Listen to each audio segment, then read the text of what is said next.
Department of the Interior issued only 120 new oil and gas leases in fiscal year 2022. That's compared to over 1,800 leases in fiscal year 2019.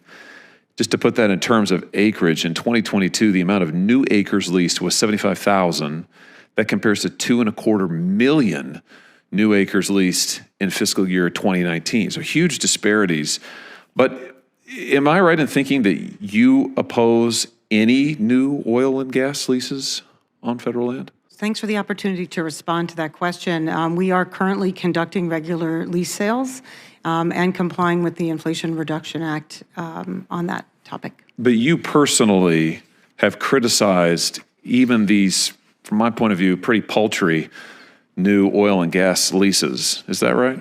The BLM is continuing to conduct quarterly lease sales and issue new oil and gas leases. Well, I'm just looking at an email that was obtained from a FOIA request of yours that's been published in the press, I think yesterday, in which a congressman from Arizona says there ought to be no new oil and gas leases. And you respond to that and say that's an excellent response. I'm so glad you raised that. The part of the email that I was discussing was the Chairman Grijalva's note that conducting oil and gas leasing under the current system has significant flaws, both for environmental reasons and fiscal returns. And that's something that we've been working on at the Department of the Interior, at the Bureau of Land Management, and consistent, again, with many of the helpful provisions of the Inflation Reduction Act with the leadership of Chairman Manchin. Well, I was just confused because his statement, the congressman's statement, came as a criticism of the Secretary of the Interior announcing some additional oil and gas leases. And he criticized that, and you said that you agreed with him. I'm just trying to figure out what's going on inside the department. No problem.